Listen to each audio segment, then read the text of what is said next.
heifers. What are Springer heifers? I'll tell you. Then you'll make a whole lot of sense where we're going, why we're going, and what the whole mission of this trip is and what we're trying to accomplish, all right?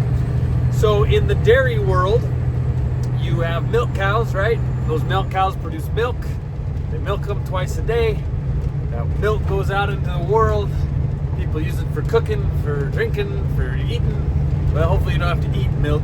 If you're eating milk, it's probably curdled. Anyway, you know all the uses for milk, cheese and such, etc., etc. Well, in those dairy cow herds, at some point, those cows, they get old, they get tired, and it's time to retire. And when those cows do that, it's time to replace them with new ones. Enter into the chat Springer heifers, females that have not had a baby yet. However, this is where the term Springer comes in, all right? She's really, really close. She is springing, okay?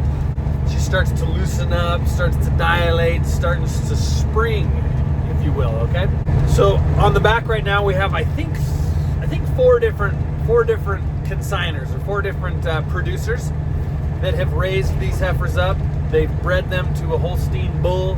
There's a little Holstein baby inside getting ready to come out, and these cows will have their first baby within the next month. These are going all the way from Valier, Montana, clear on out to Pipestone, Minnesota, which is in the very southwest corner of Minnesota. There's a really nice little auction yard that, ironically, Old Man Rooster used to buy a lot of Holsteins out of. He would buy Holsteins there and then ship them to Idaho and sell them to dairies over in Idaho. Rooster's been a livestock dealer / livestock trader all of his life, really. Cool little auction market there, kind of a cool niche that they have in now, so kind of being a premier dairy market, you know, in that region. But it's 1,005 miles today that we're gonna do, okay? We got loaded bright and early. It's just a little after 6 a.m. and we're gonna move. So loading them early is nice because it's gonna be hot. I mean, not hot by a lot of your standards, but it's gonna be in the 80s today. And when you're shipping cattle, that's plenty hot. And so it's nice to get them on while it's cool and it's early. That way they're low stress. And as we go along, we'll keep you posted, all right? Just behind me, I'm southbound right now. Just behind me back here would be the Canadian border. Not all that far. If you just kept on it and drove for about an hour and 10 minutes, about an hour and 10 minutes, shoop, you'd hit the old border, all right? The Northlands, we call it. Those who abide and live and reside in the Northland. Not very far, just trying to give you some idea here. Not very far to the west would be the Rocky Mountain front. So if you went an hour straight that way, and then an hour back up towards Canada, towards the Northland, you'd be in Glacier Park. You heard of Glacier Park before? If you ever come to Montana, that's actually the place you want to visit, okay? Yellowstone, and then as you head south and a little bit west, that's where I grew up. And there they raise lots of malt barley, which I'm sure many of you appreciate, all the malt barley that's raised in Montana.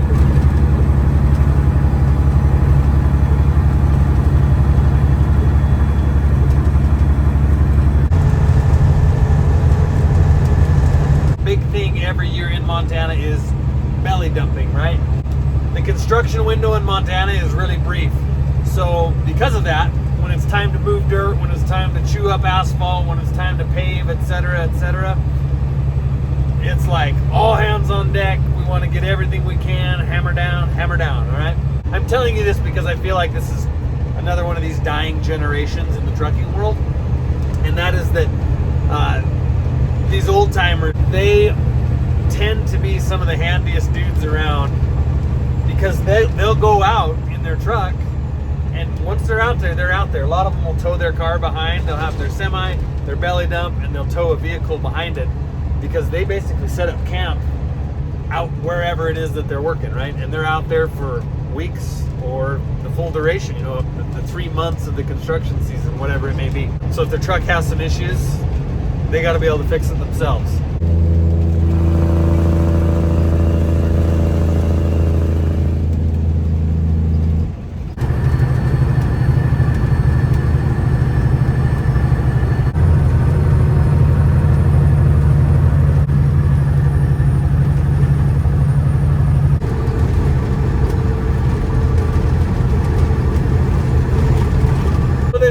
time to hammer and there's a time not, okay? Let me explain.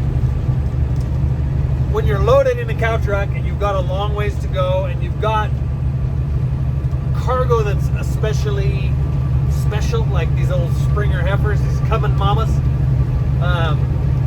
you wanna go. Now, the common belief in the cow trucking world is that the best way that you get where you're going is you just put that hammer down and you hold her to the floor and you go, go, go. Now, that's where cattle haulers have got that whole, thing, where at night you're just sitting there some night and all of a sudden your door gets sucked off the side of your semi by some bull hauler going about 85, 90 miles an hour. You've experienced it before. Maybe you've seen it. Maybe you've done it.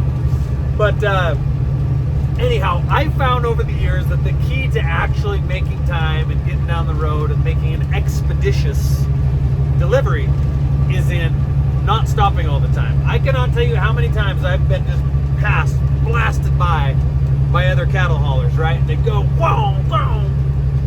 An hour later, hour and a half later, they're parked on the side of the road, whatever, using the bathroom, doing, I don't know, whatever, and you drive by them.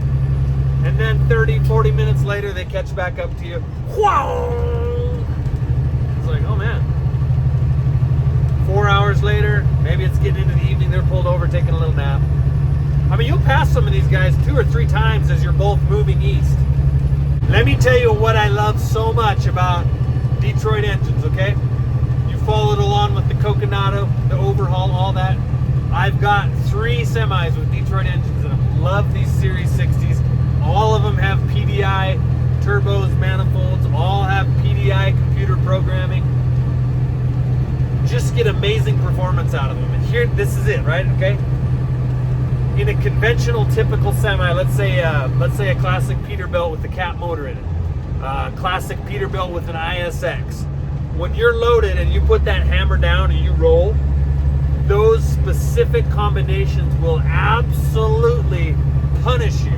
Now, don't go in the comments and write, I get 5.8, 6 flat with my ISX and my 389 Holland Cattle, because you don't. If you're rolling and you're moving and you're shaking, you just don't. Maybe if you're empty, you might get in those upper 5s. But if we're all being honest and just laying it all out, because we're all friends here, a Peterbilt with a cat, Peterbilt with an ISX will absolutely punish you. Meaning, when you're loaded, you're going to be getting anywhere from high 3s per gallon, 3.8, to about 4.5, 4.6. And a lot of people will say, that's fine. I'm okay with that. I factor that into my business model and I boogie. Well, what I love about these Detroits is when you need to boogie, when you need to run that 70, 75 miles an hour for 1,000 miles across, it is really, really hard to get below 5.4, 5.5 miles per gallon loaded. That setup is saving me an unbelievable amount of money. And I love trucking. I love trucks. And you know that I've got way too many of them. But I can't ignore those numbers. Just can't ignore that. So I'm finding this good middle ground. And this is what's so interesting to me about this Coronado, you guys. I know there's a lot of talking in this episode, but we're just rolling, all right? This Coronado is a very classic truck in terms of aerodynamics. It's got this great big old giant hood out on it. I mean, that's a hood, right? Yeah, there's a little bit of an angle to it coming together where a Peterbilt's going to be more straightforward, but I mean, it's got a hood. Yes, more aerodynamic than a classic Peterbilt or a classic Kenworth truck. The numbers that I'm seeing with this setup, with this Detroit in this classic truck, has the wheels turning. I really want to try for my next project just to see if it can be done. I want to get a 389, which is kind of the latest classic Peterbilts. I want to build with Joe. I want to put a Detroit in it. I want to tune it. I want to set it up the way I like an engine and a drivetrain to be set up. I want to drive it with my feathery little foot that I have. And I want to see if I can take that truck, have all the looks, all the, hey, look, There's another classic Peterbilt pulling a cattle trailer. I want to see if I can do that, and if I can average over 6 miles per gallon all miles with that classic Peterbilt. Of course, I got to shuffle some things around. I got to sell some stuff. I can't just hang on to everything always. So I got to sell some things, move some stuff, shake some things around before we can do that project.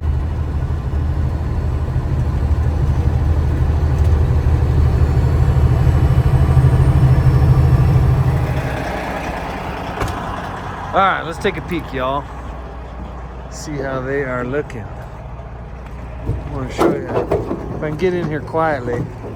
There we go. There's an utter delight. Utterly delightful, y'all. I'm trying to find an example. This is how you can tell how close the cow is. Oh, there's some poo coming at me. Yikes. Okay, see that little bag? There's not much milk in that bag yet. Okay, she's a long ways from calving. Let's see, who else is in here? Come on, pretty ladies. These ones all look good. Where are you at? Oh yeah, there's one. This one's much closer. See, there we go. See that? Starting to fill. Much closer than those others. Looking across here, see, not much milk there. She's a ways off. Who else we got? When you're hauling Springers, you do need to watch for this, because I've had a Holstein calf in my truck, inside the truck. This is before the YouTube days, or I would have showed you.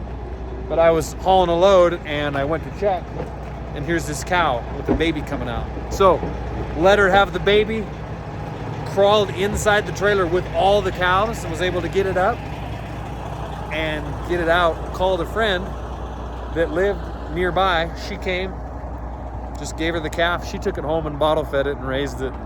Anyway, that was some years ago, but yeah, it's our little local Amish country store here. They got a great deli and a handful of groceries, so I got to get me some water, get me a few things so that I can just continue to roll, and I don't got to stop at every place. I don't need to fuel till South Dakota. Man, you're just checking out some of the goods, of course, staying away from the sweets, obviously. If you're ever tempted to try some sweets, just remember those are still there. All right, got my stuff, got me some milk. Only fitting to have some milk while you're hauling milk cows, right? I mean, what else are you gonna drink? Actually, what the skim milk is for, I know, skim milk, right? You're like, come on, man. A little protein powder with the milk, make yourself a meal right there, okay? It's one of the ways to keep low calorie and still maintain the proper amount of protein. Feel a little bad leaving a little poo in the parking lot. Sorry. Inevitably, they're going to drop a little deuce out the side, right? Part of this Be Lean fitness program, taught me that one of the keys, you're shooting for this moderate amount of calories while maintaining the protein, okay? Because if you go low calorie, low protein, you're going to really suffer. You want low calorie, moderate calorie. You want the most bang for your buck when it comes to the caloric protein ratio, okay? Didn't really think much of that before, but think much about that before. So anyway, I'll just make me a quick little shake, a little bebop-a-loo, and good to go. So keeping that going. If you guys are interested in that, I know I talk about it a lot. And I keep putting their link down in the deal below. Man, this is gonna be a tight little corner. Come on, baby, this big old trailer's a beast. Hang on. There we go. That's a hard entryway. There's a hill there and everything. But anyway, what I was saying is, I know I plug this a lot. I put it in my description, but it's really helped me and really got me feeling good and happy with myself, happy with the way I look as I'm trucking. It's such a difficult thing. Like, for everybody, when you're trucking, it's like, yeah, I love trucking, but here I sacrifice the rest of my, I'm going to be an overweight trucker. Like 99% of trucking, it's just how you are. But this has been great. Be Lean Fitness. Get yourself a personal coach that'll hold you accountable. They have a plan that'll fit anybody. So here's the thing, it used to be like, here's the rate, here's the plan, take it or leave it. But because things are tough out there, things are tough both in trucking and just around in the economy, they restructured this plan so that there's affordable options. If money's not an issue, you want to lose weight and you've got all the money in the world to spend on that, there's like a Cadillac plan, right? That'll give you a lot of contact, a lot of help. If you want to dip your toe in the water, there's that as well. I share this with you because it's something that I did. It was like, okay, I did this program. Holy smokes, I lost all this weight myself. I mean, I'm not like a big old boy. I lost this 23 pounds, you know, and I've just been maintaining right there. I've just been holding right there. And just feel great going into summer. I'm just really thrilled that I did that back in January and February.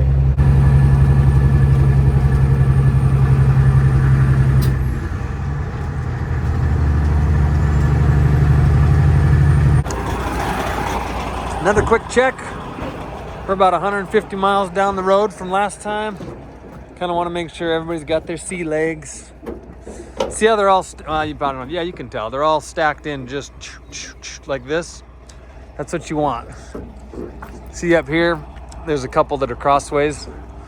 That's not, they've got plenty of room to get sideways, but they're just being a little squippy. Not the best way to travel. Nothing you can really do about it, but they naturally should be stacking in like that. See that? Same thing here. 1, 2, 3, 4, 5, 6, 7 across there.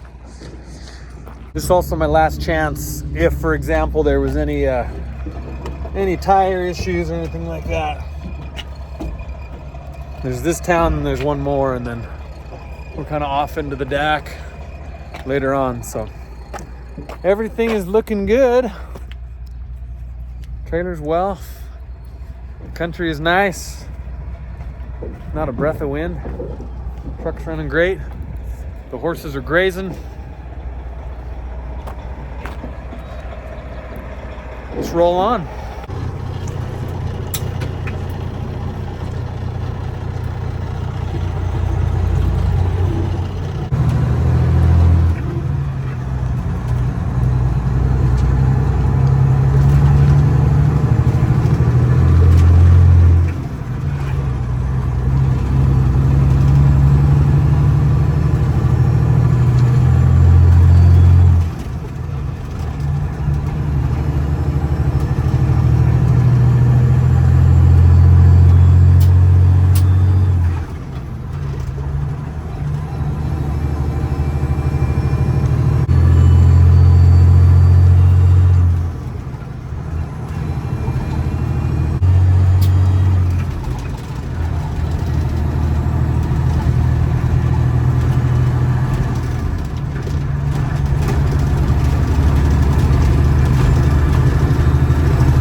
Hear the rattling around. This is one of the last worst stretches of Montana, eastern Montana.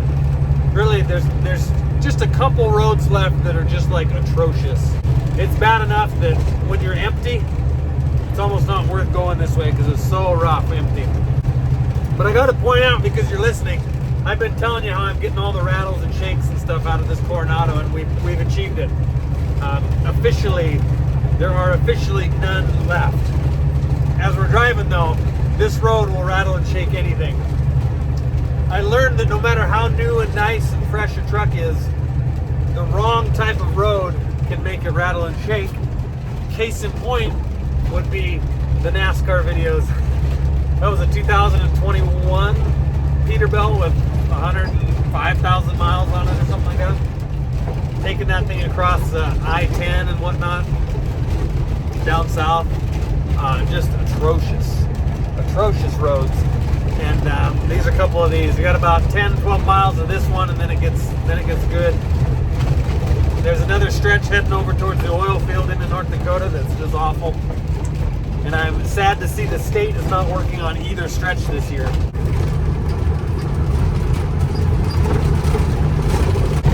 See what I mean? It's so frustrating. And truckers deal with this all over the country. Government forces you to keep your truck safe and within regulations, which I understand. Then the government also is in charge of keeping roads fit and together and infrastructure tight. And they drop the ball majorly. Not all roads, but there's a lot that are just terrible, and you're like, okay. So yeah, we gotta go by the rules, but our trucks get tore up because we have to drive across these roads that we pay massive taxes on, by the way. As truckers, we pay so much fuel tax.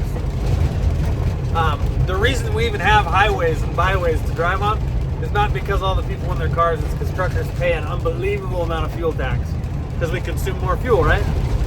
So I'm not complaining about it. I'm just saying I'm happy to pay the tax. I just want it to go into the roads. You know, don't take it and do something else with it.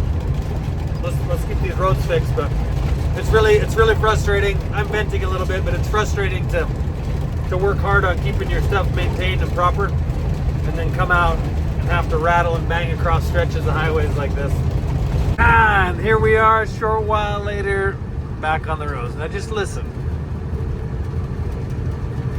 Just road sounds, a few cracks in the road, the odd bump here and there. But this should be the standard of road right here.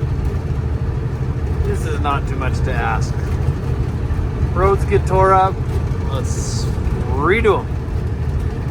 Good jobs, keeps everybody happy, puts them good old fuel tax dollars to work. Oh yeah, I would be thrilled. This is great. And the truck is quiet. Just hear the old engine humming along. A little whistle of the turbo.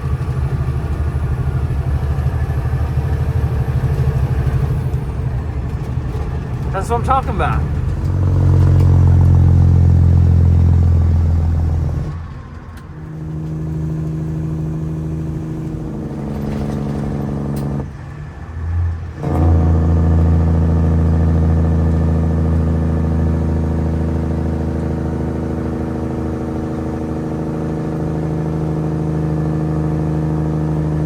Jake brake action always make you happy, right?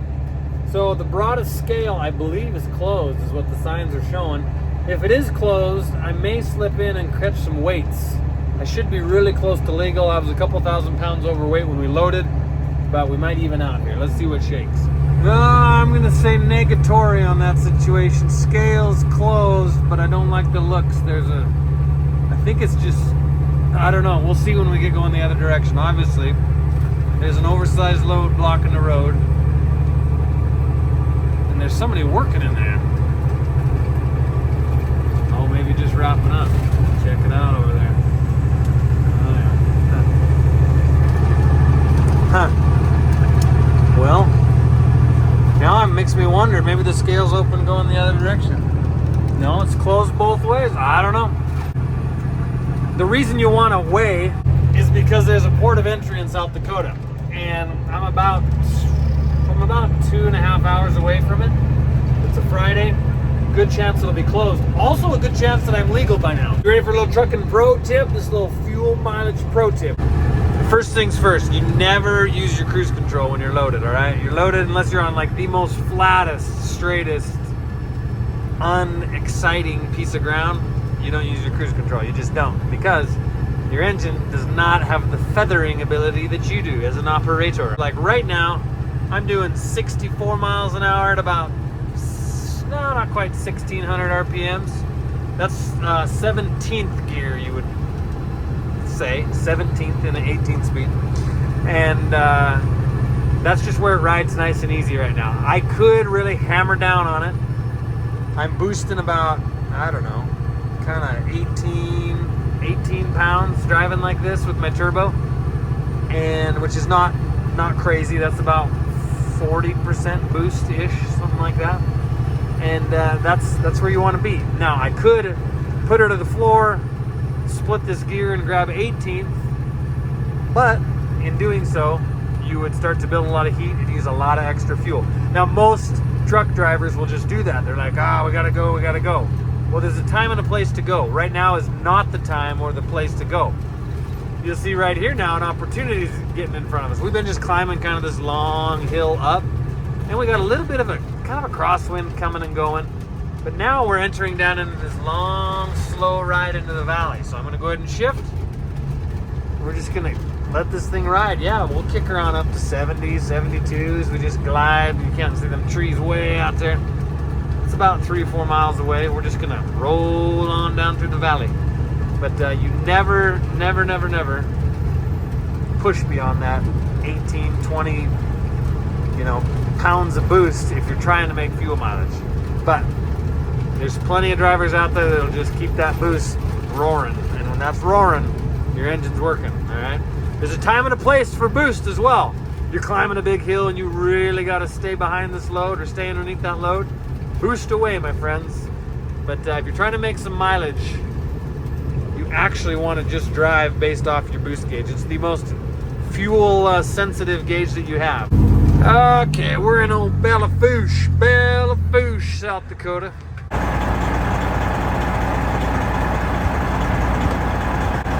Another little trick if the bugs are real bad, you just soak the window over, go to the next one, soak it over, then go freshen your water. And the bugs can soften while you're refreshing your water, see?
Guess who just broke his cardinal rule of scales?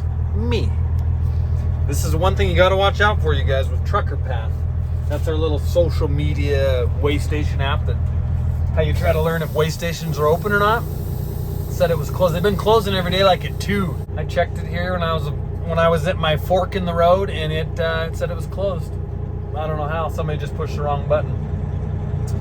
Anyways, so they weighed me, pulled me in. When I came on, I'll tell you what, when I came on the scale, I saw that I was about 1,500 pounds heavy on my truck, even though overall I was okay. See, there's different things to watch for. You have an overall total gross weight that your whole combined vehicle can weigh, which for me is 89,000. And then there is, with this trailer anyway, and then there is the axle weight. So my axle weights on my truck were heavy, but my overall weight, I'm actually 1,000 pounds under. I'm at 88,000. So I was actually in a good spot, and I'll go ahead and just give kudos to this kid. He was young. He said a few things that were a little like, meh. Anyway, I walk in the scale, and of course, you guys, I am just like, because I was just telling you how you don't, if you're not sure, solid, you don't go in. So I go in, he's like, oh, hey, so sorry, before I go in, there's another freight hauler, trucker, that is coming out to get his wallet in his truck, and he's shaking his head, stomping on the ground, and so I get out, and I'm like, is it pretty rough in there? And he's like, oh, yeah, they're, and I'm like, oh, man, this is not going to be good. In fact, I even thought about just driving off, just driving away, taking my chances. No, anyways.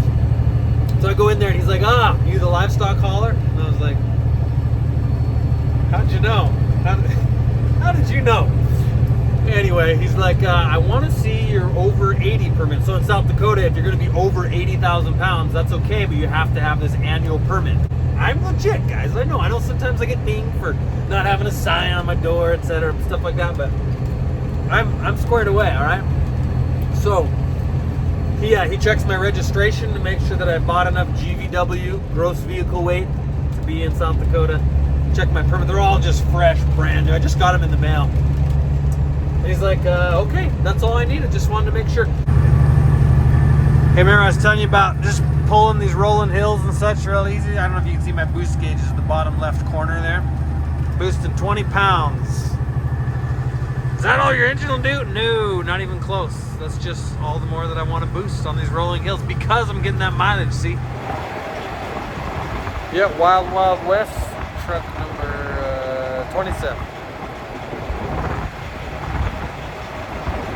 Come again? Ah, there you go. The credit card. Yep. No. All right, thank you.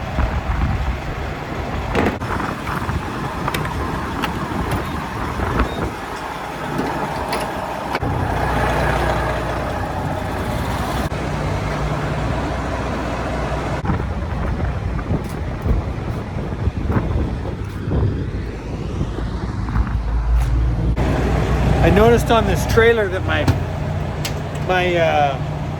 when my clearance lights are on, my brake lights are also on. It's something inside this box. I think I need a new plug-in. My clearance light feed is bleeding over into my brake light pin. We'll put it on the to-do list. See there? Brake lights up high, brake lights down low. My other fuel mileage secret is Hot Shot secret. All right, I've pulled up after I fueled, which is always good and proper. I did 994 miles on 188 gallons, comes to 5.3 miles per gallon. So I'm loaded at, well, I was 91,000 pounds gross when I loaded this morning. I'm down to 88 when I crossed the scale here a bit ago.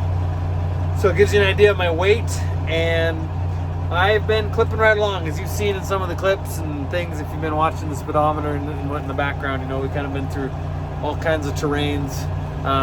Engine right now has got, what are we at? 16,000 miles on it. So we're past the initial break-in, right? Like, you know, as far as, you know, seating the rings and all that and getting the engine set up that way, we're broke in. But an engine will really start to come into itself at about 50,000 miles, at least has been my past experience. This is, again, you gotta remember, this is all loaded miles, okay? There's no empty miles with it. This is all, you know, heavy loaded miles with the cow trailer.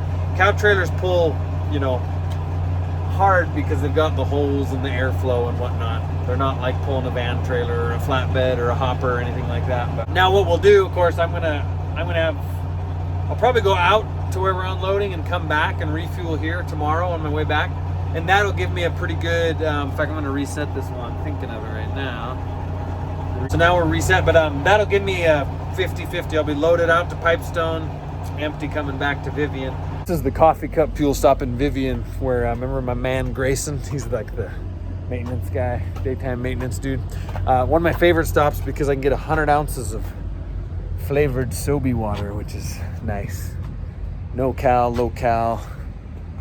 Good little tasty lick to get you through the night rather than tanking up on a sody, on a diet soda, you know. It's better to be pushing the water flow. So let's go in here and see what we can find.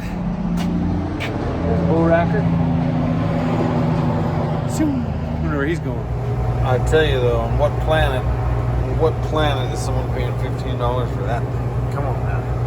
14 bucks for that little sub? Guys, come on now. Come on now, we're in South Dakota. Come on, Heidi. All right, got my Sobe water. Tell you what, have you noticed, any of you that are trucking types, it's getting upwards of $20 anytime you stop for just kind of your basic little cadre of stuff, you know? Like this was like 16 bucks for like nothing. Crazy. Anybody getting tired of that? I am. I know I am. I know you are too. Got to figure something out. Oh man, oh man, oh man. Tell you what. Those lights, that's the town we've been looking for all this time. All these miles, you guys. We're at 1,000 miles on the nose. That's a pretty good day's drive, I'll tell you what.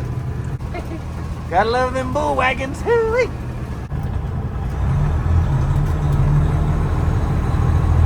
3/4 of a mile. The destination is on your right. Pipestone Livestock Auction Market.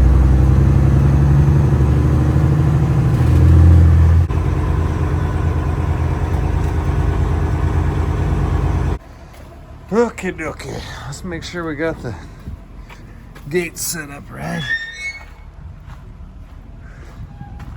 Kind of cool they got a lot of this under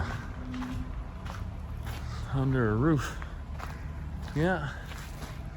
Straight on down. I don't know where they go, but he said all the gates would be set. So let's let these little mamas out. Walk them down, see how they look coming off of here.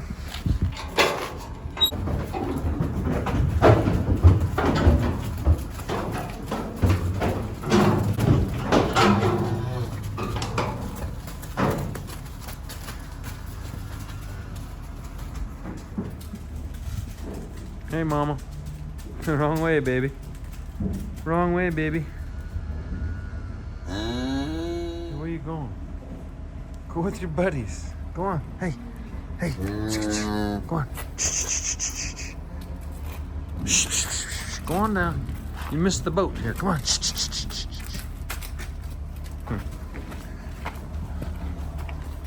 She likes me. What are you doing? Hey, get back. There's not room in here for both of us. Go on, get back. What are you doing? I don't like that. Yeah, we can get tight in here. Girl, she's a little sweetheart. Wow, hey. Yeah. Girl, come on now. I gotta let the rest out. I don't want to get kicked.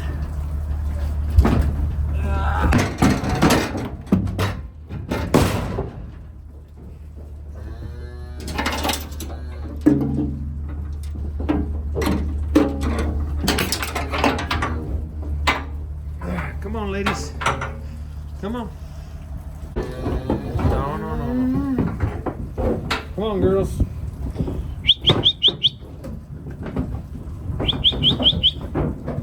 You're causing problems. Get out of here. Come on, go.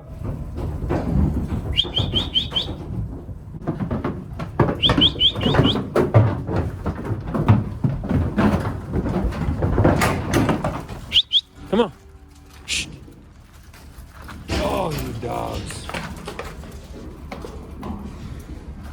Y'all need to get on down. I mean, listen, I understand it was a smooth ride. Probably one of the smoothest rides available out there. You know, because it was me. It's getting ridiculous now. Can't believe that one went back up in there. Sometimes the top deck, they don't like to come off, especially Holsteins. They're real weird about new places and different things, so sometimes getting them off the top deck can take way longer than it should. Hopefully that's not the case tonight. Come on down, mama. Had to go get the equalizer. I tried the nice way.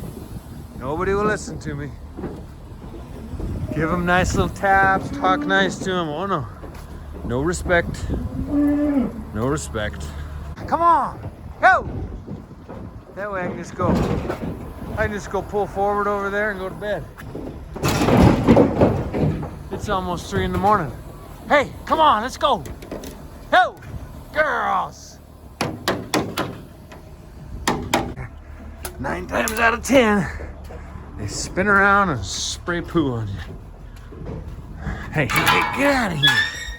Y'all are just being bad.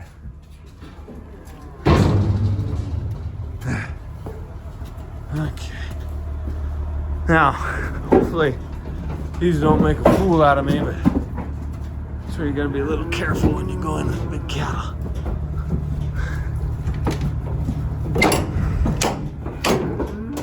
Come on, y'all. Come on by. Hey, lots of poo. Hey. Okay, we're gonna push this gate in and we're gonna get them to go by. Nice and easy, don't spray me.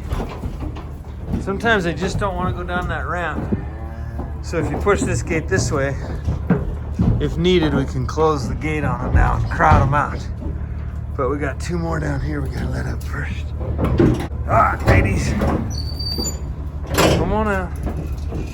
Come forth. Oh yeah, they're ready. These ones are like, let me out of here.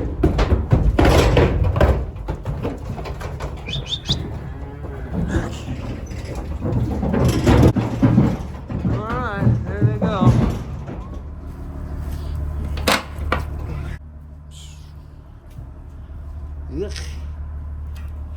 All right. Hey, guess what?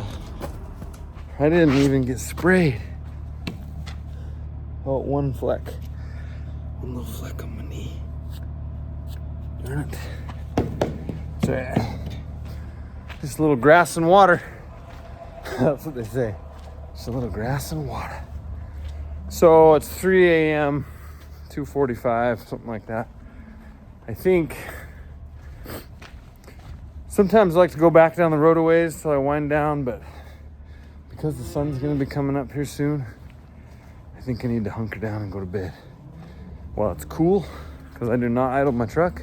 It's cool, it's raining. Pretty humid for a Montana boy. But we're gonna just go to bed. I don't know where these things went to. Going into the darkness. Pretty sweet auction yard, really, here at Pipestone.